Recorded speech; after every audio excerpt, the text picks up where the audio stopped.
ஊர்லேருந்து இன்னொரு ஊருக்கு செய்தி அனுப்பணும்னால என்ன பண்ணணும், போஸ்ட் கார்டில் எழுதி அனுப்பணும். இன்லேண்ட் லெட்டர்னு அப்போ இந்தியாவில் இருக்கும், ஒரு ப்ளூ கலரில் இருக்கும்னு நினைக்கிறேன். அது இல்லைன்னா அட்டை ஒன்று இருக்கும், அதில் எழுதி அனுப்பிச்சா ஒரு வாரத்துக்குள்ளே அது போயிடும். ஆனால் இன்னைக்கு எப்படி இருக்குது தொழில்நுட்பம்? நம்ம பேசிகிட்டு இருக்கிற இந்த விஷயத்த இந்த நிமிஷத்தில் உலகத்தில் எந்த மூலையில் இருந்தாலும் கேட்கக்கூடிய ஒரு தொழில்நுட்பம் இன்றைக்கி இருக்குது. அது எதனால் உண்டாச்சுன்னு பார்த்தீங்கன்னா கரங்கள்னால இல்லையா?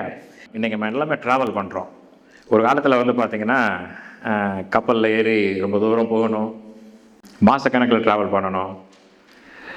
ஆனால் இன்றைக்கி விமானத்தில் ஏறி எத்தனையோ 1000 கிலோமீட்டர்களை சில மணி நேரங்களில் நம்ம கடக்கக்கூடிய ஒரு திறனை இந்த கரங்கள்லாம் செஞ்சது. அந்த ஒரு இன்ஜினியரிங் பார்த்திங்கன்னா ரொம்ப ஆச்சரியமான ஒரு இன்ஜினியரிங். மெக்கானிக்கல் இன்ஜினியரிங்கிறாங்க, சாஃப்ட்வேர் இன்ஜினியரிங், பயோமெடிக்கல், எத்தனை அதில் சொல்கிறதுக்கு கணக்கில் இல்லை. அவ்வளோ எல்லாமே இந்த கரங்களை கொண்டு செய்யக்கூடிய ஒரு காரியமாக இருக்கிறது. மருத்துவத்துறை எடுத்துக்கொண்டாலும் பார்த்திங்கன்னா எவ்வளவோ காரியங்கள், எவ்வளோ அட்வான்ஸ்மெண்ட். பார்த்திங்கன்னா இன்றைக்கி கேமராவை என்ன பண்ணுறாங்க, நம்ம அறுவை சிகிச்சை இல்லாமல் கேமராவை உள்ளுக்குள்ளே செலுத்தி அது மூலமாக இது பண்ணக்கூடிய காரியங்கள். அந்த மருத்துவர்கள் கரங்களில் பார்த்திங்கன்னா அவ்வளோ ஒரு ஆச்சரியமான காரியங்களை தேவன், அந்த எபிலிட்டியை, அந்த க்ரியேட்டிவிட்டியை எல்லாவற்றையும் தேவன் கொடுத்தவராக இருக்கிறார். ஆனால் இன்னைக்கு இவ்வளோ ஆச்சரியமான காரியங்களை நம்முடைய கரங்கள் செய்யக்கூடியதாக இருக்கிறது. எத்தனை பேர் ஒத்துக்கிறீங்க? எவ்வளோ காரியங்களை நமக்கு தேவன் நம்ம கரங்களை கொடுத்துருக்கிறாரு. இன்றைக்கி நம்ம பார்க்க போகிற தலைப்பு கரங்களின் ஆச்சரியம் கிடையாது, இதுக்கு அடுத்து சொல்கிறது தான். தேவனுடைய கரம் நம்ம இதுக்கு எல்லாமே, அவருடைய கரம் நம்ம செய்கின்ற எல்லா காரியங்களிலும் நம்மோடு கூட வந்து கொண்டிருக்கிறது. இன்றைக்கு அந்த கருத்தை குறித்து தான் நாம் இன்றைக்கு கொஞ்சம் ஆழமாக நாம் பார்க்க போகின்றோம். இன்றைக்கு சொன்ன மாதிரி சபை ஆரம்பித்து ஒரு 4வது வாரங்கள் இருக்கிறோம். இன்றைக்கு நமக்கு திரும்பி பார்த்தோம்னு சொன்னால் நமக்குன்னு பெரிய வரலாறு கிடையாது, நமக்குன்னு ஒரு பெரிய கட்டடம் கிடையாது. ஆனால் நமக்கு என்ன கொடுக்கப்பட்டிருக்கு? நம்முடைய கருத்தில் கடவுளுடைய வார்த்தை கொடுக்கப்பட்டிருக்கு. வார்த்தை வந்து போதுமானதுக்கும் அதிகமான ஒரு காரியம். வார்த்தைக்குள்ள அந்த வாக்குத்தத்தங்கள் எல்லாத்தையும் கொடுத்திருக்கிறாரு. அந்த வாக்குத்தத்தங்கள் எப்படி இருக்குதா? ஆமென்றும் ஆமென் என்றும் இருக்குது. அவருடைய கை குறுகி போகவில்லைன்னு சொல்லி நம்ம பாடுறோம். கர்த்தருடைய கை என்னைக்குமே குறுகி போனதில்லை. அந்த வாக்குத்தத்தங்கள் எல்லாம் கொடுக்கறதுக்கு அவர் போதுமானதுக்கும் அதிகமானவராக இருக்கிறது என்று சொல்லி அநேக ஒரு காரியங்களை நாம் நல்ல பாடினோம். இன்னைக்கு நம்ம முன்னாடி ஒரு கேள்வி இருக்குது. இப்படிப்பட்ட சூழ்நிலையில் ஒரு கேள்வி இருக்குது. என்ன கேள்வி? நாம் செய்கின்ற இந்த காரியம் நிலைத்திருக்குமா? கொஞ்சம் இப்படி முன்னோக்கி கொஞ்சம் பார்ப்போமே. இன்னொரு 10 வருடங்களில் இல்லை இன்னொரு 20 வருடங்களில் இந்த காரியம் இருக்குமா? முதல்ல ஸ்டார்ட் வித் 5 years, 5 வருஷம் இருக்குமா? இப்படின்னு சொல்லி பல கேள்விகள் நமக்குள்ளே வந்துட்டு தான் இருக்கும். அதை யாரும் தடுக்க முடியாது. ஆனால் இந்த கேள்விகளுக்கு பதில் சொல்கிறதுக்கு ஒரு அளவீட்டு முறையை, ஒரு மெஷர் பண்ணி பார்க்கறதுக்கு தேவன் ஒரு காரியத்தை கொடுத்துக்கான நம்புவீங்களா? இன்றைக்கி நான் தான் வேதத்திலிருந்து ஒரு அதிசயத்தை நான் காண்பிக்க போகிறேன் உங்களுக்கு. இதை மெஷர் பண்ணி பார்க்கறதுக்கு ஒரு மெஷர்மெண்ட்டை தேவன் நமக்கு கொடுத்துருக்கிறார். ஒரு மாநாடு ஒன்றுக்கு நான் போயிருந்தேன், கிறிஸ்துவ மாநாடு ஒன்றுக்கு. அப்போ ஒரு பாஸ்டர் ஜென்டிசன் ஃப்ராங்க்லின் சொல்லி ஒருத்தர், அவர் இந்த காரியத்தை பகிர்ந்து கொண்டார். ரொம்ப மைண்ட் ப்ளோயிங் ஆச்சு. அதுலேருந்து அந்த காரியத்தை நான் தியானித்து கொண்டே இருந்தேன்.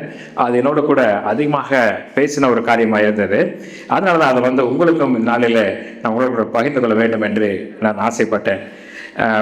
பழைய அளவீட்டு முறையில் பார்த்தீங்கன்னா எதில் அளப்பாங்க? ஞாபகம் இருக்கா அவங்களுக்கு? இப்போ தான் நம்ம ஸ்கேல்லாம் வச்சு அளக்கணும், இது மெஷரிங் டேப் வச்சு அளக்கணும். முன்னாடி எப்படி அளப்பாங்க தெரியுமா? பழைய காலத்தில் முழம், ஜான், விரற்கடை, இல்லை விரற்கடை ஞாபகம் இருக்கா? அது வேற என்ன செய்வாங்க? இந்த ஃபீட் காலில் எத்தனை சொல்லி இப்படி அளப்பாங்க. இதுதான் வந்து அந்த காலத்தில் வந்து அளவீட்டு முறையாக இருந்துச்சு. இதில் உங்களுக்கு இந்த முழம் அப்படிங்கிறது என்ன சொல்லுவாங்க? அதுக்கு கியூபிட் சொல்லுவாங்க. ஆங்கிலத்தில் வந்து இட்ஸ் கியூபிட். இந்த விரற்கடைன்னு சொல்கிறது ஹேண்ட்பிரெட்னு சொல்லுவாங்க. இது வந்து கியூபிட். இப்போ உங்களுக்கு ஒரு ஆச்சரியமான ஒரு காரியத்தை நான் காண்பிக்க போகிறேன். இந்த முழம்னு சொல்கிறது எது? இந்த இடத்துல இருந்து இந்த எண்டு வரைக்கும் இல்லையா? இதுதான் முழம்னு சொல்லுவோம். இந்த ஹேண்ட் பிரெத்துங்கிறது விரற்கடை. இந்த 4 விரல் சேர்ந்தது ஒரு விரற்கடை. உங்களுக்கு என்ன காண்பிக்க போகிறேன்னா, நீங்கள் இதை உங்களோட கையை நீங்கள் அளந்து பார்த்தீங்கன்னா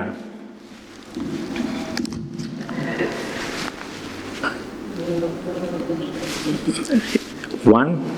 2 3 4 5 6 6 விரற்கடை இருக்கும். அல்லது பார்த்துருக்கீங்களா? பார்த்தீங்கன்னா தெரியும், பண்ணி பாருங்க. 6 விரற்கடை வரும். 1 2 3 4 5 6 6 விரற்கடை அளவு தான் ஒரு முழம். ஒரு கியூபிட்ன்றது 600. இதுதான் வந்து ஒரு அளவீட்டு முறையாக அந்த காலத்துலேருந்து நம்ம இதை யூஸ் பண்ணிகிட்டு இருக்கோம். இதுதான் இருக்குது. இப்போ நான் உன்னை என்ன காண்பிக்க போகிறேன்னா, எசேக்கியலுக்கு ஒரு திட்டம் கொடுக்கப்பட்டது. ஏன்னா பழைய ஏற்பாட்டில் எசேக்கியேல் தீர்க்கதரிசி வந்து சிறையிருப்பில் இருக்கிறான். அப்படி இருக்கிறப்ப என்ன சூழ்நிலை அங்கே காணப்பட்டதுன்னா, ஆலயம் வந்து இடிக்கப்பட்டு கிடக்குது. ஜனங்கள் வந்து எங்கும் சிதறடிந்து எல்லாத்துலேயும் போயிருக்கிறாங்க. எருசலேம் வந்து பார்த்தீங்கன்னா தரமட்டமாக இருக்குது. ஒன்றுமே இல்லாத ஒரு சூழ்நிலை அங்கே காணப்படுது. அப்படிப்பட்ட ஒரு நேரத்தில் தேவன் வந்து ஒரு தரிசனத்தை அவனுக்கு கொடுக்குற எசேக்கியேலுக்கு. என்ன தரிசனம்? ஒரு புதிய ஆலயத்தின் தரிசனம். ஒரு புதிய ஆலயத்தை கட்டும்படியான ஒரு தரிசனத்தை கொடுக்கிறார். அந்த தரிசனம் வந்து சும்மா ஒரு சாதாரண ஒரு தரிசனம் கிடையாது. ஒரு ரொம்ப நுணுக்கமான திட்டங்கள், ஒரு எப்படி ஒரு ஆர்கிடெக்ட் வந்து ஒரு ப்ளூ பிரிண்ட் ஒன்று போடுவாங்களோ, இந்த மாதிரி இருக்கணும், இந்த அளவு இருக்கணும், இந்த இது வந்து இவ்வளோ நீளம் இருக்கணும், உயரம் இவ்வளோ இருக்கணுன்ற மாதிரி ஒரு ப்ளூ பிரிண்ட்டையும் தேவன் என்ன பண்ணுறாரு, அங்கே கொடுக்குறாரு. எல்லாம் இடிஞ்சு கிடக்கிறப்போ தான் இந்த மாதிரி ஒரு இதை கட்டுறதுக்கு தேவன் கொடுக்குறான்றது ரொம்ப ஆச்சரியமாக இருக்குது. இந்த ஒரு காரியத்தை அவர் கொடுக்குறார். நம்ம அந்த வசனத்தை வாசிப்போம். எசேக்கியேல் தீர்க்கதரிசி புத்தகம் 43ஆம் அதிகாரத்தில் 12-13 வசனங்கள். அதில் வந்து எப்படி கொடுக்குறாரு நல்லா பாருங்க. அவர் ப்ளூ பிரிண்ட் மாதிரி கொடுக்குறாரு. ஆலயத்தினுடைய பிரமாணம் என்னவென்றால், மலையுச்சியின் மேல் சுற்றிலும் அதன் எல்லையெங்கும் மிகவும் பரிசுத்தமாக இருக்கும். இதுவே ஆலயத்தின் பிரமாணம். இது நாங்கள் போடல. ஆலயத்தின் பிரமாணம் என்று சொல்லும் பொழுது என்ன சொல்றோம்? law. This is the law of the house. The cubit is a cubit and a handbreadth of bread. இந்த காலத்துக்கு நான் போயிட்டேன். அதுக்கப்புறம் என்ன சொல்லுது? இதுவே ஆலயத்தினுடைய பிரமாணம். முழங்களின்படி அளக்கும் பலிபீடத்தின் அளவுகளாவன ஒரு கை முழமும் 4 விரற்களையும் கொண்டது ஒரு முழமாகும். நம்ம எத்தனை சொன்ன நானு? 6 விரற்கடை வருது இல்லையா, ஒரு முழம். இங்க என்னது? 6. ஆலயத்தினுடைய பிரமாணம் என்னவா இருக்குதுன்னா, நம்முடைய முழம் வந்து இதுதான் ஒரு முழம். ஆனா ஆலயத்தினுடைய தேவன் கொடுத்த அந்த ஒரு முழம் எப்படி இருக்குதுன்னா, ஒரு முழமும் டாப் ஆஃப் தட் 4 விரற்கடை. அங்கே போட்டிருக்கேன் பாருங்க, அந்த படத்திலே போட்டிருக்கேன். ஒரு முழம் பிளஸ் 4 விரற்கடை சேர்ந்ததான் ஆலயத்துடைய பிரமாணமாக இருக்கிறது. ரொம்ப ஆச்சரியமான ஒரு விஷயம் தான் உங்களுக்கு காண்பிக்க போறேன். இதுக்கப்புறம் பின்னாடி வர்றது எல்லாமே ஒரு மைண்ட் ப்ளோயிங்காக இருக்கும். மறுபடியும் சொல்லுங்க, நம்முடைய இதுல எத்தனை இருக்குது? 6 இருக்குது. ஆனா தேவனுடைய திட்டத்தில் எப்படி இருக்குது? தேவனுடைய அளவீட்டின்படி 6 விரற்கடையும் 6 ஒரு மூலமும் 4 விரற்கடை. அதுக்கு மேல over and above that another handbreadth. அதுதான் வந்து தேவனுடைய அளவீட்டு முறையா இருக்குது. இதை நீங்க பாக்குறப்ப ஹீப்ரூல என்ன சொல்றாங்கன்னா, எம் அப்படிங்கிறாங்க, அம்மா அப்படின்ற இதுலையும் சொல்றாங்க, AMMAH. அந்த நம்ம என்னன்னா, அம்மான்றப்ப என்ன பண்ணுறோம்? ஆரம்பத்தின் தாய் இல்லையா, ஒரு தாயா இருக்கிறார். எல்லாவற்றிற்கும் துவங்குகின்ற ஒரு காரியமாக இருக்கிறது என்று சொல்லி நாம் பார்க்கிறோம். இந்த முன்கை நம்ம சொன்ன முன்னாடியே பார்த்தோம், இந்த முட்டியிலிருந்து இந்த விரல் நுனி வரைக்கும் இருக்கிறது வந்து அதை வந்து எம் என்று சொல்லி எபிரேயத்தில் குறிக்கிறாங்க. இந்த என்ன சொன்னாங்கன்னா, இந்த மதர் பார்ட் ஆஃப் த இதை வந்து ஒரு அம்மான்னு சொன்னாங்க. இந்த கரங்களை வந்து அம்மா என்று சொல்லி அதை அழைக்கிறாங்க. 6 நான் சொன்னேன் இல்லையா, என் நம்பர் பர்சன் ஒருத்தர் இருக்கிறாரு. 6 வந்து எதை குறிக்கும்? யாருடைய எண் தெரியுமா? அது மனுஷனுடைய எண். 6 என்பது மனுஷனுடைய எண்ணா இருக்கிறது. தேவன் 6ஆம் நாள்ல யாரை படைச்சாரு? மனுஷனை படைச்சாரு. 7ஆம் நாள்ல ஓய்ந்திருந்தாரு. ஆக 6 யாருடைய எண்ணு? மனிதனுடைய எண். 7 யாருடைய எண்ணு? தேவனுடைய எண்ணாக இருக்கிறது. தேவனை குறிக்கின்ற ஒரு எண்ணாக இருக்கிறது. 6 மனிதனுடையது, 7 தேவனுடையது. என்ன காப்பிக்கிறேன் அப்படின்னா, எல்லா காரியங்களும் இந்த கரம் செய்யக்கூடிய வல்லமை இருக்குது. அந்த வல்லமை தேவன் கொடுத்திருக்கிறார். ஆனா என்னென்ன காரியத்தை கொடுத்திருக்கிறார்? ஒரு வேற கிரகத்துக்கே நம்ம போக முடியும். எல்லாம் அவ்வளோ பெரிய காரியங்கள் இருக்குது. ஆனால் அந்த ஆனால் வந்து ஒரு பெரிய ஆனால், அதுல வந்து தேவனுடைய கரம் மனுஷன் செய்கிற அந்த ஆறின் மேல அமரவில்லை என்றால் அவன் செய்கிற அந்த காரியத்துக்கு நித்தியம் இருக்காது. ஒரு இந்த கரங்களை கொண்டு செய்கின்ற காரியங்கள் எல்லாமே இந்த உலகத்துல எல்லாமே நல்லா இருக்குது.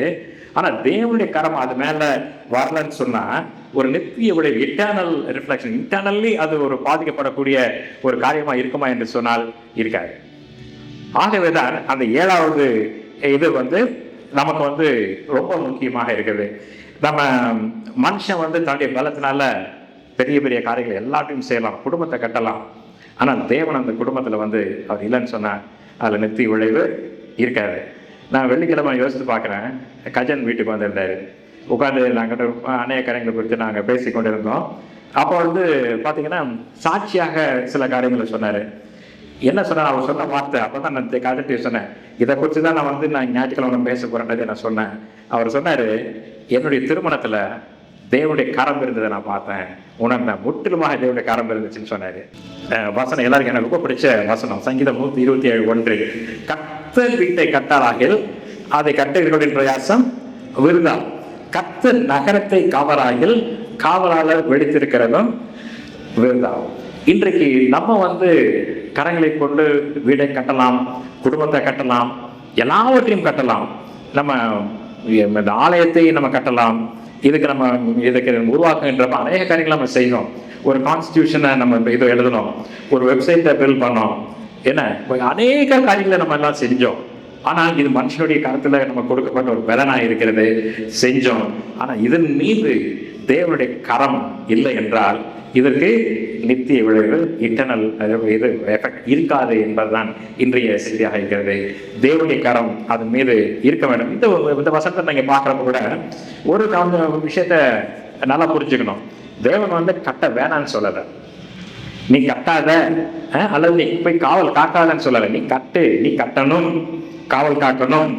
ஆனா அது கர்த்தர் இல்லாமல் செய்யக்கூடாது. அதுதான் விஷயம். கண்டிஷன் கடவுளோட தேவனோடு இணைந்து நம்ம காத்து செய்யும் பொழுது, கர்த்தர் அவருடைய பலத்தை பெற்று நாம் செய்யும் பொழுது அதுக்கு என்ன சொல்லி பார்த்தோம், நித்திய விளைவு அது இருக்கும் என்று சொல்லி நாம் பார்க்கிறோம். இன்னொரு வசனத்தை காண்பிக்கிறேன். யோவான் 15:5, நானே திராட்சை செடி, நீங்கள் கொடிகள். ஒருவன் என்னிலும் நான் அவனிலும் நிலைத்திருந்தால் அவன் மிகுந்த கனிகளை கொடுப்பான். என்னை அல்லாமல் உங்களால் ஒன்றும் செய்யக்கூடாது. Without me you can do nothing. உங்களால் ஒன்றும் செய்யக்கூடாது என்று அவர் சொல்றப்ப ஏதோ கொஞ்சம் செய்ய முடியும் அப்படின்னு சொல்லல, ஒண்ணுமே செய்ய முடியாதுன்னு சொல்றாரு. என்னை இல்லாம அவனால எதுவும் செய்ய முடியாது. நீங்க ஒரே காதுக்கா அழகா போட்டிருக்கு, நான் சாட்சி செடியா இருக்கேன், நீங்க கொடிகளா இருக்கிறீங்க. நீங்க என்னல நிலைச்சிருந்த, நான் உங்களை நிலைச்சிருந்தேன்னா நீங்க செய்யறதெல்லாம் வாய்க்கும். அது மாத்திரம் இல்ல, கனிகளை கொடுப்பான், மிகுந்த கனிகளை கொடுப்பான் என்று சொல்லி அந்த ஒரு காரியத்தை அவர் சொல்றாரு இல்லையா? அதை இன்றைக்கு நாம் அப்படியே எடுத்துக்கொள்ள வேண்டியவர்களாக இருக்கிறோம். நாம் செய்கின்ற எல்லா காரியத்திலும் தேவனை நாம் இணைத்து அவருடைய அந்த கரம் அதன் மீது நம் இருக்கும்படியாக நாம் ஜெபித்து செய்யும் பொழுது அது அந்த 7வது விரட்கடையாக அதுதான் இருக்குது. 6 விரட்கடை நம்மளுடைய பலன், நம்முடைய செய்கின்ற காரியம். தேவன் கொடுத்த பலன் தான் அது, மனுஷனுக்கு தேவன் கொடுத்த பலன் தான். ஆனால் நம்முடைய பலன் நமக்குன்னு ஒரு லிமிட்டை கொடுத்துருக்காரு. ஆனா நம்ம செய்கிற அந்த ஒரு காரியத்துல தேவனை நாம் நினைக்கும் பொழுது நம்ம எப்படி இந்த வேதத்துல அழகா தேவனுடைய கணக்குல குணம் வேற மாதிரி இருக்குதோ, ஒரு குணமும் 4 விரக்கடியுமா இருக்குதோ, இன்றைக்கு நாம செய்கின்ற ஒவ்வொரு காரியத்திலும் அப்படிதான் இருக்கணும். நம்ம செய்கின்றது நம்முடைய பலனா இருக்கணும். அதுக்கு மேல தேவனுடைய சித்தம், தேவனுடைய கரம் அதன் மீது இருந்து அமரும் பொழுது அது எல்லாத்தையும் வாய்க்கப்படுகின்றவராக இருக்கிறார். தேவனுடைய மூலம் 7வது விரல் என்ன சொல்றாரு அந்த வசனத்துல வாசித்தோம். இதுவே ஆலயத்தினுடைய பிரமாணம். பிரமாணம் என்னது? லா, சட்டம். இதுதான் சட்டம், ஆலயத்தினுடைய சட்டம் இதுதான். அப்ப சட்டம் சொல்லி போன வாரத்தை 2 வாரத்துக்கு முன்னாடி இந்த சட்டங்களை பற்றி நாம் தியானித்தோம். அப்ப சட்டம் என்று சொல்லும் பொழுது என்ன பண்ணணும், நம்ம அதுக்கு கீழ்ப்படிய வேண்டும். ஒரு சட்டம் ஏற்றினா ஒரு லா இருந்துச்சுன்னு சொன்னா நமக்கு அவாய்ட் பண்ணணும். லாவுக்கு சட்டத்துக்கு கீழ்ப்படிய வேண்டும். அப்ப தேவன் நமக்கு கொடுக்கின்ற ஒரு சட்டமாக இருக்கிறது என்னது, நீ செய், எல்லாத்தையும் செய், ஆனா என்னுடைய பலத்தோட என்னுடைய கரம் அதுல இருக்கட்டும், நீ என்னை நோக்கி பாரு. இது என்னவா இருக்குது, ஆலயத்தின் பிரமாணமா இருக்கிறது என்று அவர் சொல்கிறார். இதுல மறுபடியும் இதுல கொஞ்சம் அந்த வசனத்தை நல்லா பார்த்தீங்கன்னா, ஒரு முழமும் 4 விரற்கடையும் கொண்டது ஒரு முழம். மனுஷனுடைய அளவையின்படி இது ஒரு முழம். ஆனா தேவனுடைய கணக்குல இது வந்து அதோடு சேர்த்து ஒரு விரற்கடையும் சேர்ந்த ஒன்றாக இருக்கிறது. நம்ம மறுபடியும் என்ன பார்க்குறோம்னா, இந்த கரத்தை வைத்து என்னன்னாலும் நம்ம செய்யக்கூடிய வேலை நமக்கு இருக்குது. எல்லாத்தையும் செய்யலாம், கிரியேட்டிவாக பண்ணலாம். ஆனால் இதில் அழகாக போட்டுருக்குங்க, ஒரு கை முழமும் 4 விரற்கடையும். அந்த 4 விரற்கடை ஆகிய தேவனுடைய கரம் அதன் மீது அமரும் பொழுது நாம் பெரிய காரியங்களை நம்மால் செய்கிற முதல்ல ஒரு கேள்வி கேட்டோம் இல்லையா, இது நிலைக்குமா? நம்ம செய்கின்ற காரியம் இதில் நிலைக்குமா? அதுக்குரிய பதில் அங்கே தான் இருக்குது. நிலைக்குமா இல்லையா அப்படிங்கிறது நம்மளுடைய மனநிலை, நம்முடைய போஸ்டர், நம்மளுடைய எந்த நிலையில நம்மளை வச்சிருக்கிறோம் என்கின்ற காரியத்தில் அடங்கி இருக்கிறதாக இருக்கிறது. இது வந்து எல்லாத்துக்கும் பொருந்தும். அந்த கேள்வி வந்து இந்த ஒரு கேள்வி ஒரு உதாரணத்துக்காக கொடுத்தேன்.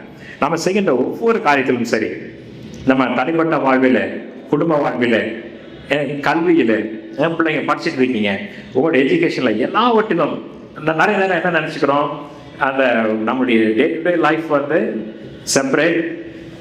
ஆலயத்தில் வந்து நம்ம வேதத்தை வாசிக்கிறது வந்து தனி என்று சொல்லி நினைத்து விடுகிறோம். மனை சமயங்களில் கிடையாது. அவருக்கு பரிசுத்தாவியனுக்கு தெரியாத சப்ஜெக்ட் எதுவுமே கிடையாது இல்லையா? அவர் மேத்தமெட்டிக்ஸும் தெரியும், ஐடியும் தெரியும், பயோமெடிக்ஸும் தெரியும். எல்லாம் நம்ம கேட்கும் பொழுது ஞானத்தை அவர் தருகின்ற தேவனாக இருக்கிறார். நீங்கள் பிள்ளைங்க நீங்கள் படிக்கிறப்ப என்ன பண்ணுறீங்க? You are studying, working hard, very hard. At the same time, when you invite the Holy Spirit, when you invite the God's wisdom on you, you can thrive in what you are doing. இது சாதாரண காரியம் இல்லை. உங்களை இது வந்து தேவனுடைய ஆசீர்வாதம் கரம் இருக்கும் பொழுது உங்களால் சாதாரணமாக இருக்க முடியாது. நான் ஏற்கனவே பல தடவை இதை நான் சொல்லியிருக்கேன். ஆனால் இன்னொரு தடவை நான் சொல்கிறேன். சாம் ரூஃபர் சொல்லிட்டு ஒரு பெரிய ஐடி சிஇஓ ஒருத்தர் எனக்கு தெரியும். அவரை பேசி நிறைய கேட்டிருக்கேன். இந்தியாவில் ரொம்ப யங் சிஇஓ. அவர் ரொம்ப எல்லா ரெப்போர்ட்டர்ஸும் கேட்டாங்கன்னா, what's the secret of your in the young age, you have elected to a high position, what's the secret அப்படின்னு கேட்டாங்க. அவர் சொன்னாரா, I have an unfair advantage. The Lord Jesus Christ is with me. That is the secret. You need to learn. That's a wonderful secret. It's a simple secret. When you invite God into your life, when you invite God into what you are doing at the moment, whether you are studying or playing games or whatever, when you invite the Lord into that particular thing, you will excel in what you've been doing. You will excel. உங்களால் இது வந்து XL பண்ணாமல் இருக்க முடியாது. தேவன் அப்படிப்பட்ட ஒரு காரியத்தை இந்த 4 விரற்கடையில் கொடுத்திருக்கிறாரு, தேவனுடைய கரத்தில் கொடுத்திருக்கிறாரு. When we invite, when we humble our hearts and kneel down before him, and when we ask him, he will answer. எப்படி கொடுக்குறானா, அமுக்கி குலுக்கி சறந்து விட முடியாது போடுவான்னு சொல்லி வேதம் சொல்லுகிறது. அந்த அளவுக்கு தேவன் நம்ம கேட்கும் பொழுது அவர் கொடுக்கின்ற ஒரு காரியத்தை செய்கின்றார். ஆனால் என்ன புரிஞ்சுக்கணும்னா, அந்த அவருடைய கரம் இல்லாமல் நம்ம செய்கின்ற எந்த காரியமாக இருந்தாலும் சரி, அந்த ஒரு தரத்துக்கு வராது. அந்த ஆலயத்தினுடைய தரத்துக்கு அந்த ஒரு குவாலிட்டின்னு சொல்லுவாங்க இல்லையா, அந்த குவாலிட்டியோட இதே வந்து வேற லெவலில் இருக்கும். உங்களுக்கு தேவன் இல்லாமல் செய்கிற ஒரு காரியத்துக்கும் தேவனோடு சேர்ந்த செய்கிற ஒரு காரியத்துக்கு வித்தியாசத்தை பார்த்தீங்கன்னா அதோட குவாலிட்டி வேற லெவலில் இருக்கும். நீங்கள் you will XL in what you are doing when you invite Christ into your life and what you are doing. இன்னைக்கு நம்ம கேட்க வேண்டிய ஒரு கேள்வி, எல்லாருக்குமே, பிள்ளைங்களுக்கு மட்டும் இல்லை, நான் வந்து என்னுடைய 6 விரற்கடையை வச்சு மட்டும் நான் வாழ்ந்துட்டு இருக்கிறேன்னா, அல்லது 7வது விரற்கடையும் நான் தேடுகிறேனா? தேடும் பொழுது நீங்கள் கண்டடைவீர்கள் என்று வேதம் சொல்லுகிறது. நம்ம கேட்கும் பொழுது அவர் கொடுக்கிற தேவனாக இருக்கிறார். தேடுங்கள், கண்டடைவீர்கள். நம்ம அந்த 4 தேவனை நீங்கள் வாங்க என்று சொல்லி நம்ம அழைக்கும் சிம்பிளான ஒரு பிரயாணம், ரொம்ப காம்ப்ளிகேட்டட் இதெல்லாம் கிடையாது. ஒரு சிம்பிள் ஜபத்தை நீங்கள் ஜெபித்து விட்டு தேவனை அழைக்கும் பொழுது அவர் வருகின்றவராக இருக்கிறார். அந்த 7வது விரற்கடையாகிய அவருடைய கரத்தை நம்ம மீது வைக்கின்றவராக இருக்கிறார். என்ன சொல்ல 1 பேதுரு 2:5 நீங்களும் ஜீவனுள்ள கற்களைப் போல ஆவிக்கேற்ற மாளிகையாகவும் இயேசு கிறிஸ்து மூலமாய் தேவனுக்கு பிரியமான ஆவிக்கேற்ற பாதைகளை செலுத்தும்படிக்கு பரிசுத்த ஆசாரிய கூட்டமாகவும் கட்டப்பட்டு வருகிறீர்கள். யாரு இந்த கட்டடம்? இங்க சொல்ற கட்டடம் வந்து நாம அந்த கட்டடமா இருக்கிறோம். அது எப்படி, எந்த வித கற்களை வச்சு கட்டியிருக்காங்களா? ஜீவனுள்ள கற்களை வைத்து கட்டப்பட்ட ஆவிக்கேற்ற மாளிகையாக இயேசு கிறிஸ்து மூலமாய் தேவனுக்கு பிரியமான ஆவிக்கேற்ற பலியை செலுத்தும்படிக்கு பரிசுத்த ஆசாரிய கூட்டமாகவும் கட்டப்பட்டு வருகிறீர்கள். நம்ம கட்டப்பட்டு வருகிறோம். நாம் தேவனுடைய ஆலயமாக இருக்கிறோம். அப்ப நம்ம கூப்பிடும் பொழுது அவர் நமக்கு எல்லாவற்றையும் அருளி செய்கின்ற ஒரு தேவனாக இருக்கிறார். சும்மா ஏதோ கொடுத்துட்டு போகிற தேவன் இல்லை. அது ஆச்சரியமான விதத்தில் அதை அது குவாலிட்டியும் இதாக்கி இங்கே எக்ஸல் பண்ணக்கூடிய அளவுக்கு தேவன் தருகின்ற. எத்தனை பேருக்கு விசுவாசிக்கிறீங்க? Do you believe, பிள்ளைங்க? When you invite, again I'm encouraging you guys, சின்ன பிள்ளைங்களா, when you invite God into your life and into your studies, God can do miracles. ஏன்னால் என்னை பலப்படுத்துகிற கிறிஸ்துவனாலே எல்லாவற்றையும் செய்ய எனக்கு பலன் உண்டு. நீதிமொழிகள் 28:6 சொல்லுது, பிள்ளையானவன் நடக்க வேண்டிய வழியிலே அவனை நடத்து, அவன் முதிர் வயதிலும் அதை விடாதிருப்பான். அந்த நடத்து என்று சொல்ல போற பொழுது இந்த கரத்துல இருக்குது, 6ல் இருக்குது. அவன் முதிர் வயதிலும் விடாதிருப்பான்றது எதுல இருக்கு? 7ல் இருக்கு. நம்ம 6 செய்யும் பொழுது 7 அவர் பார்த்துக் கொள்கின்றவராக இருக்கிறார். நம்ம கருத்துல என்ன கொடுக்கப்பட்டிருக்கு அதை நாம் செய்ய வேண்டியவர்களாக இருக்கோம். நாம் நடத்துகிறோம், அவர் அதை காக்கிறவராக இருக்கிறார். நான் இதை ஏற்கனவே உங்களுக்கு சொல்லியிருந்தாலும் சொல்லியிருக்கலாம். என்னுடைய இந்தியாவில் நான் பணிபுரிந்து கொண்டிருந்த பொழுது என்னுடைய பாஸ் அந்த பின்னாடி எனக்கு ஃப்ரெண்டாகவும் ஆகிட்டாரு. அவர் என்னை பார்த்து சொல்லுவார், இது நான் 25 வருஷத்துக்கு முன்னாடி நான் சொல்கிறேன். அப்போ அவர் என்ன சொல்லுவார்னா, வெஸ்லி, உன்னோட வயசில் என்னோட வயசில் நாங்கள் யூத்தாக இருக்கிறப்ப, சின்ன பிள்ளைங்களாக இருக்கிறப்ப எங்களுக்கு இவ்வளோ டிஸ்ட்ராக்ஷன்ஸ் கிடையாது. ஏதாவது ஒரு தப்பு பண்ணணும்னா நாங்கள் போயிட்டு அதுக்குன்னு வெளியில் போய் ஒரு தப்பு பண்ணணும். அதுக்குன்னு we need to make effort to do that mistake or wrong. இந்த காலம் எப்படி இருக்குன்னா, you don't have to leave anywhere.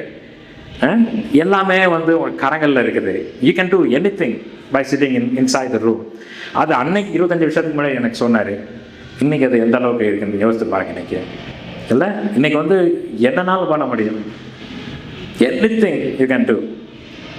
ஆனால் இந்த மாதிரி ஒரு வீட்டில் அந்த சட்டங்களை நாம் இயற்றும் பொழுது, தேவனுக்கு நம்மை ஒப்பு கொடுக்கும் பொழுது, நான் யோசித்து பார்க்குறேன். இன்னைக்கு பிள்ளைங்க ஐபேட் அண்ட் கம்ப்யூட்டர் இல்லாமல் அது one of the important tools of today's education. I'm fine with that. அதில் ஒன்றும் பிரச்சனையே கிடையாது. ஏன்னா அது நிறைய கற்றுக்குறாங்க. முன்னாடிலாம் நாங்கள்லாம் சென்னையில் கன்னிமரான்னு ஒரு பெரிய லைப்ரரி அங்கே போயிருக்கோம். யுஎஸ் கான்சுலேட், அது பிரிட்டிஷ் கான்சுலேட் போய் நூலகங்களை தேடி ஓடணும். அங்கே போயிட்டு இருக்கிற புத்தகங்களை எடுத்து படிப்போம். இது மாதிரி வெளியில் போயிட்டு நம்ம இது பண்ணணும். ஆனால் இன்றைக்கி you don't have to leave anywhere. எல்லாமே இதில் கொடுக்கப்பட்டிருக்கு. இன்டர்நெட்டில் இது எல்லாமே அவைலபிளாக இருக்குது. That's good.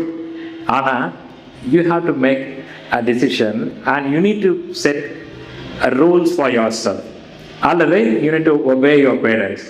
பிள்ளைங்களுக்கு சொல்கிற முக்கியமாக அப்படி நீங்கள் செய்கிறப்ப என்ன பண்ணுறாரு, தேவனுடைய கரம் அதன் மீது அமருகின்றதாக இருக்கிறது.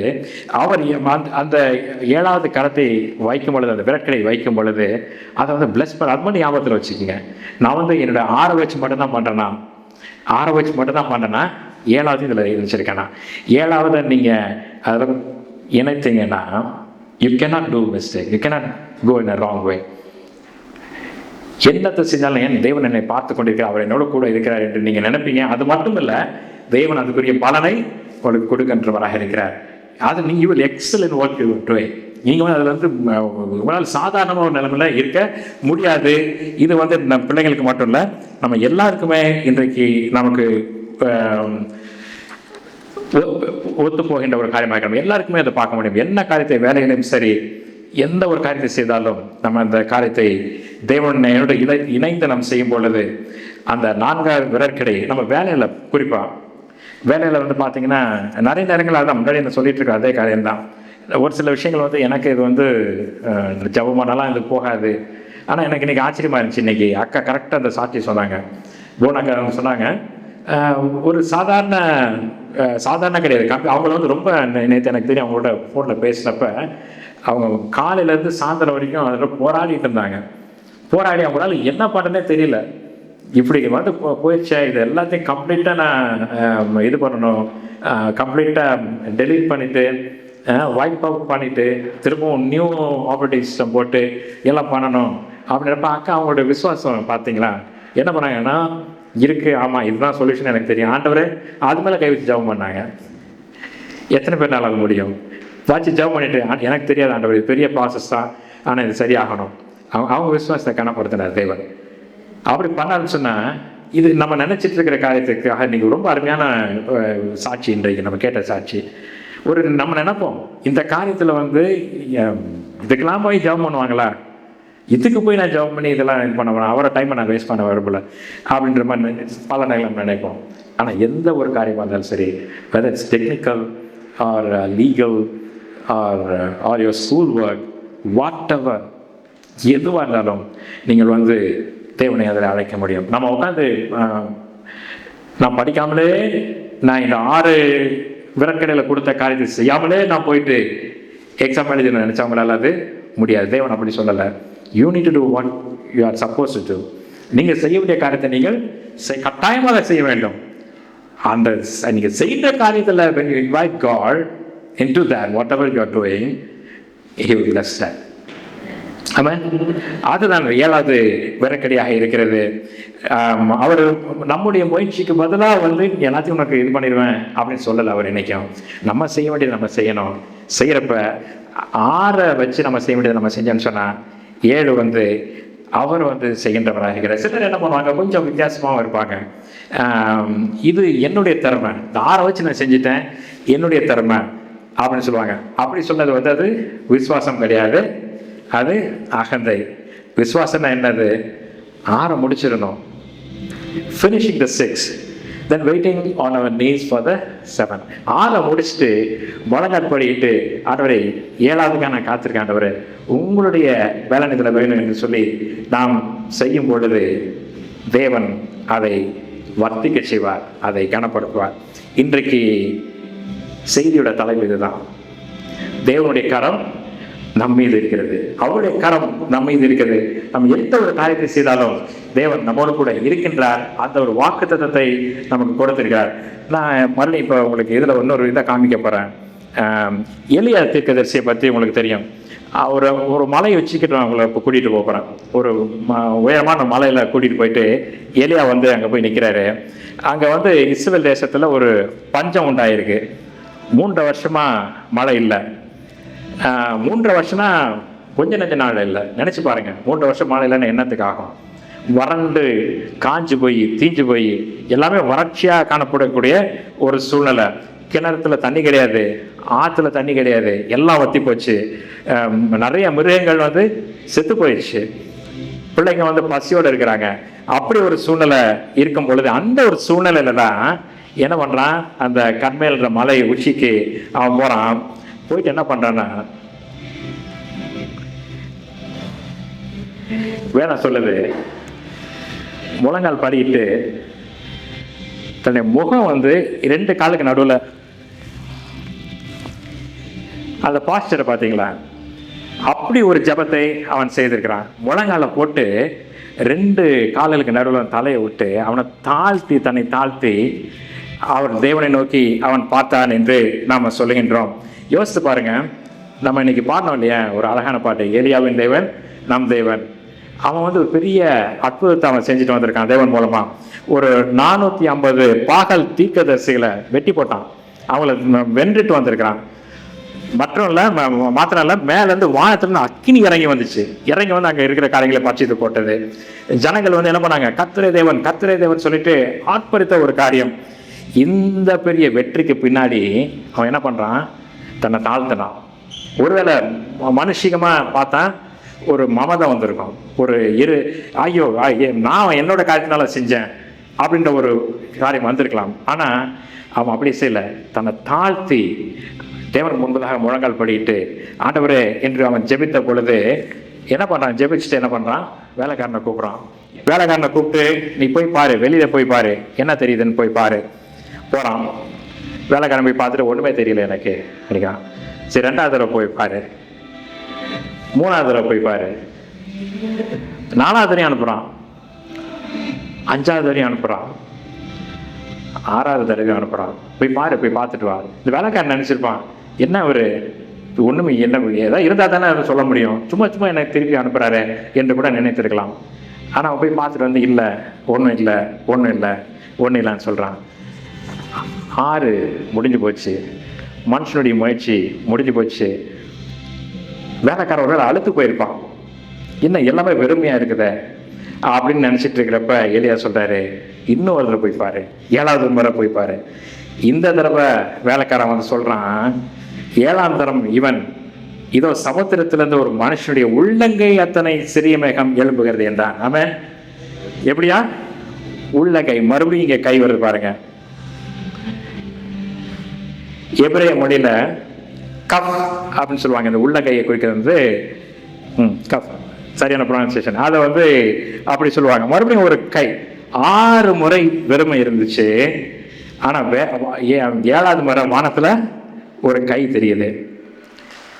கையினா எவ்வளோ பெருசா இருக்கும், ரொம்ப சின்னது இல்லை, ரொம்ப சின்ன கால்னா கை இல்லையா? அந்த கையளவு மேகம் அப்படின்றப்ப எவ்வளோ சிறுசா இருக்கும் அது. ஆனா அந்த கைக்குள்ள 3 வருஷ பஞ்சத்தை போக்குற அளவுக்கு மழை நிறைஞ்சி. ஆமென். அவ்வளோ பெரிய ஆசீர்வாதத்தை தேவன் அந்த கைக்குள்ள வச்சிருந்தாரு. பார்க்கறதுக்கு சிறுசாக தான் இருந்துச்சு, பார்க்கறதுக்கு அற்பமாக இருக்குது. ஒருவேளை இன்றைக்கு நம்முடைய வாழ்க்கையில் அநேக காரியங்களை நம்ம பார்த்து கொண்டு இருக்கிறோம். ஒருவேளை அற்பமாக தெரியலாம், ரொம்ப சிறுசாக இருக்கு, என்ன ஆயிரப்போகுது இதனால அப்படி நிறைய காரியங்களை நினைக்கலாம். ஆனால் தேவன் அவருடைய கருத்தை அதில் வச்சிருக்கிறாரு. அவரை காண்பிக்கும் போது ஒருவேளை அது உங்களுக்கு வந்து ஏதாவது ஒரு இமெயில் மெசேஜாக இருக்கலாம், ஒரு ஃபோன் காலாக இருக்கலாம், இல்லை நண்பர்கள் உங்கள்கிட்ட பேசின ஒரு விஷயமா இருக்கலாம், இல்லை வேறு எதுவாக வேணாலும் இருக்கலாம். கேட்குறப்ப அது ரொம்ப இதில் ஒன்றுமே இல்லை, இதில் எப்படி இதை நம்பி நான் போக முடியும்னு சொல்லலாம். ஆனால் தேவனுக்காக நம்ம காத்திருக்கும் பொழுது, when we wait on the Lord and when we ask, நம்ம தேவனுக்காக காத்திருந்து நம்ம அதை கேட்கும் பொழுது அதை will be able to recognize that இந்த கரம் தேவனுடைய கரமாக இருக்கிறது. இதுக்குள்ள 3 வருஷ பஞ்சத்தை போகக்கூடிய மழை நீர் இருக்குது. எனக்கு தேவையான காரியத்தை செய்வதற்குரிய சுகத்தை கொடுக்கக்கூடிய அந்த போதுமான அளவு அந்த கரத்துக்குள்ளாக அந்த சுகம் இருக்குது.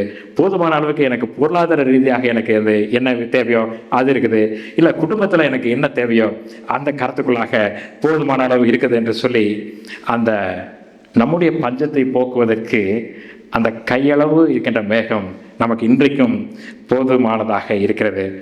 இன்னைக்கு நம்ம செய்தி இதோட முடிஞ்சிடல. கர்த்தருடைய கை எலியாவின் மேல் இருந்தது. அவன் ஆகாபுக்கு முன்பாக ஓடினான். மறுபடியும் இதுதான் செய்தி, கர்த்தருடைய கை நம் மீது இருக்குது. அன்றைக்கு எலியாவின் மீது இருந்துச்சு. இது நான் சொல்ல வந்த காரியம் தான். வானத்தில் தெரிஞ்சது ஒரு சின்ன கை தான் தெரிஞ்சது. ஆனால் அவ்வளோ குதிரைகள் எடுத்துகிட்டு போன ரதத்தை எலியா வந்து காலால் ஓடி அவனுக்கு முன்னாடி போயிட்டான். ஏன் தெரியுமா? கர்த்தருடைய கரம் எலியாவின் மேல் இருந்துச்சு. கர்த்தருடைய கரம் இருக்கும் பொழுது இன்றைக்கும் நம்ம ஒவ்வொருவராலும் உங்களாலும் ரதங்களை தாண்டி செல்ல முடியும். ஆமென். எப்படிப்பட்ட ரதங்கள் இருந்தாலும் சரி, உலகம் எப்படி ஓடிட்டு இருந்தாலும் சரி, முதல்ல சொன்னேன் இல்லையா, I have an unfair advantage. தேவன் என்னோடு கூட இருக்கிறார், அவருடைய கரம் என்னோடு கூட இருக்குது. அப்படி நம்ம நினைக்கிறப்ப அந்த ரதங்களை தாண்டி நம்மால் ஓட முடியும். நம்ம செய்ய வேண்டியது 6. அதுக்கடுத்து செய்ய வேண்டியது, எலியா எப்படி முழங்காலம் முடக்கி அவன் ஜெபிச்சானோ அந்த விதத்தில் நம்மை தாழ்த்தி அவரிடத்தில் நாம் போகும் பொழுது தேவன் நாம் செய்கின்ற காரியத்தை வர்த்திக்க பண்ணுகிறவராக இருக்கிறார். இன்னைக்கு 6 வெற்கடை, நீங்கள் என்ன 6 செய்கிறீங்க யோசித்து பாருங்க. ஒரு உங்களோட 6 என்ன நீங்கள் யோசித்து பார்த்தீங்கன்னா, நம்ம செய்ய வேண்டியது ஒவ்வொரு ஞாயிற்றுக்கிழமை நீங்கள் வர்றது ஒரு 6 இருக்கலாம். வீட்டில் நம்ம ஜெபம் பண்ணுறது, பிள்ளைகளுக்கு வேதத்தை சொல்லிக் கொடுக்கறது நம்முடைய 6 இருக்கலாம். நமக்கு தெரிஞ்ச ஒருத்தரை இங்கே கூட்டிகிட்டு வர்றது நம்முடைய 6 இருக்கலாம்.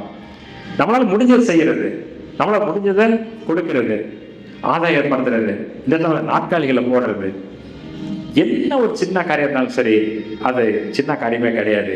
அது நீங்கள் செய்கின்ற 6. அது நம்ம அந்த 6 நம்ம செய்யும் பொழுது தேவன் 7வது அவன் செய்யக்கூடியவராக. ஆமென். நம்ம 6 நம்ம செய்ய வேண்டியது அவசியம். நம்முடைய கருத்தில் அதை கொடுத்துருக்கிற நாம் அதை செய்ய வேண்டும், செய்து ஆக வேண்டும்.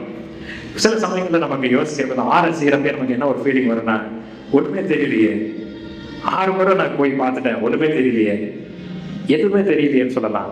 ஆனால் நம்ம தேவனை அழைத்து இந்த காட்சியை செய்யும் பொழுது அந்த நம்ம என்ன சூழ்நிலையில் நீங்க இருந்து கொண்டிருந்தாலும் சரி, அந்த மேகம் வருகின்றதை, கையளவு மேகம் வருகின்றதை நம்ம ஒவ்வொருவராலும் காண முடியும். எத்தனை பேர் விசுவாசிக்கிறீங்க? அந்த கையளவு மேகம் வர்றது நம்முடைய தேவைகள் எல்லாவற்றையும் சந்திப்பதற்கு போதுமானதாக இருக்கிறது, போதுமானதுக்கும் அதிகமானதாக இருக்கிறது. இன்னும் ஒரு தடவை போய் பாருங்க. எவ்வளவோ நீங்க ட்ரை பண்ணியிருப்பீங்க, இன்னும் ஒரு தடவை ட்ரை பண்ணுங்க. 7வது முறை ஒரு தடவை போய் ட்ரை பண்ணுங்க.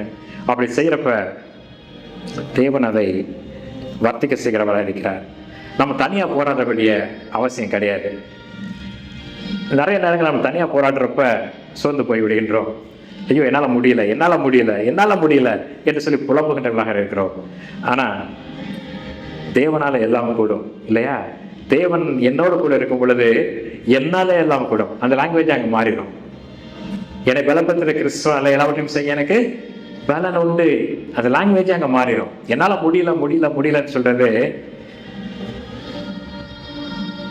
என்னால முடியும். தேவனால எல்லாம் கூடும். தேவன் என்னோட கூட இருக்கும் பொழுது, தேவனுடைய கரம் என் மீது இருக்கும் பொழுது என்னால் எல்லாம் கூடும். எல்லாம் எதிர்த்து நிற்பமா? இதுவே தேவனுடைய பிரமாணம். அவர் கொடுக்கின்ற சட்டமாக இருக்கிறது, தேவன் கொடுக்கின்ற ஒரு திட்டமாக இருக்கிறது, அவர் கொடுக்கின்ற ஒரு லா. இதற்கு நம்ம அவாய்ட் பண்ண வேண்டியது அவசியமாக இருக்கிறது. தேவனுடைய கரம் நம்ம மீது இருக்கின்றது. எத்தனை பேர் நம்புறீங்க தேவன் கரம் என் மீது இருக்குன்னு சொல்லிட்டு? இன்னும் ஒரு தடவை போய் நீங்கள் ட்ரை பண்ணீங்கன்னா கிடைக்கும். நான் கடைசியாக ஒரு ஸ்லைடு ஒன்று போட்டேன். The hand of God is upon us. Amen. ஒவ்வொருத்தர் மீது இருக்கு. இந்த இடத்துல இருக்கின்ற நம்முடைய சபையின் மீது இருக்கிறது. நம்ம இங்க இருக்கிற ஒவ்வொருத்தர் மீதும் தேவனுடைய கரம் இருக்கிறதை நான் பார்க்கிறேன். தேவனுடைய கரம் நம்மை வழிநடத்தி கொண்டிருக்கிறதை நான் உணர்கிறேன்.